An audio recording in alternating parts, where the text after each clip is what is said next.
We are here in Delhi NCR to stretch a litre of diesel. Well, 50 litres of diesel to be precise.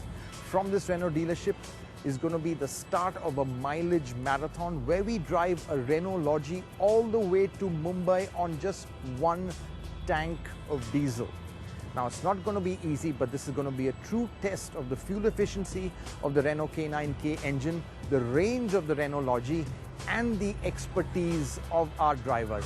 How much can they actually squeeze out of every litre of diesel, and can they make it to Mumbai?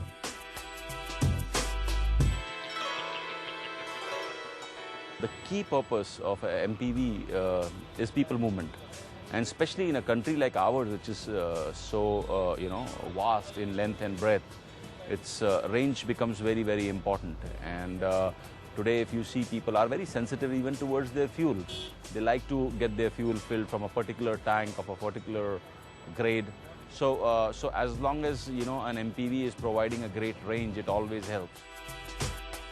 So the stage was set. The chariot for the drive was the Renault Lodgy RXL, powered by 85 horses on the K9K 1.5-litre diesel and a 50-litre fuel tank. With a fresh set of 185 by 65 Apollo tyres, the Lodgy was all set for the journey. The plan was to cover the near 1400 kilometers in 4 stretches, driving through the night to beat the traffic and the oven-like summer days. Manning the wheel would be Autocar India's road tester, Rahul Kakar.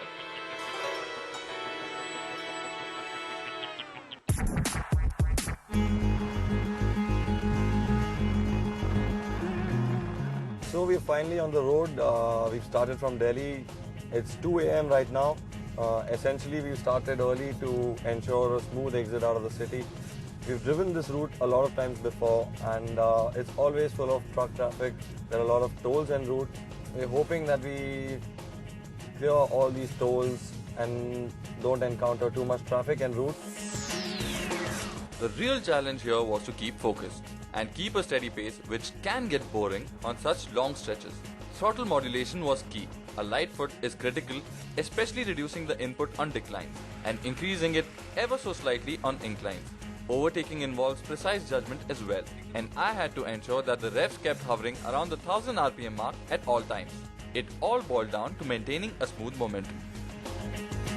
It's very easy to cruise in the Renault Lodgy. The 1.5-litre K9K motor is very torquey. It does about 50 kph at a very low 1000 RPM. The sun brought with it the heat, something that I was trying to get used to. Since I couldn't really use the air conditioner, using it would only increase the load on the engine, and that would affect our fuel consumption. But respite was in sight as we managed to reach our first pit stop at around 9:30 a.m. So 250 kilometers already outside Delhi. We are on the outskirts of Jaipur, and the fuel display hasn't moved at all. We're still on full. There's a long distance still to go all the way to Mumbai, so fingers crossed. On day 2, things started falling into rhythm, and I was driving 5 to 6 hour stretches easily. We're back on the highway. We started from Jaipur, from the outskirts of Jaipur, heading towards Udaipur now. It's about approximately 400 odd kilometers of driving, so we're hoping to reach sometime in the morning. A big advantage on the Renault Lodgy mileage run is that we're using the Golden Quadrilateral, which is a 4-lane divided highway with really good surface of roads.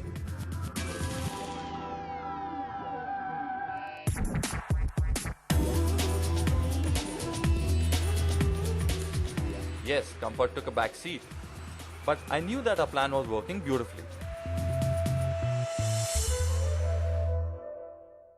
So 900 kilometers down, we've reached Vadodara, and 400 kilometers more to go to reach Bombay. It's only 1 bar of fuel down, and the Lodgy's been doing really good, and we'll definitely make it to Bombay in 1 tank of fuel. We had the challenge in the bag, but then a new idea dawned. Just how much could we stretch the fuel to? And that thought fueled my discipline through the night, as I kept the light throttle and steady revs even though it was the home stretch. Finally, a grueling 10 hours later, I'm at the Dahisar toll and we are in Mumbai officially. The Lodgy's consumed only 3 bars of fuel all the way from Delhi to Mumbai. The fuel status still shows well over half tank, and now to remove the seal and check what the actual KPL is. I drove into the petrol pump and began the final checks. The auditors from Ernst & Young validated that the seal hadn't been tampered with and the fuel was filled in to calculate just how much we'd consumed. What went in was only 32.91 liters, which is what I'd used in effect. That means overall fuel efficiency was an astonishing figure of 42 kpl. Mission more than accomplished.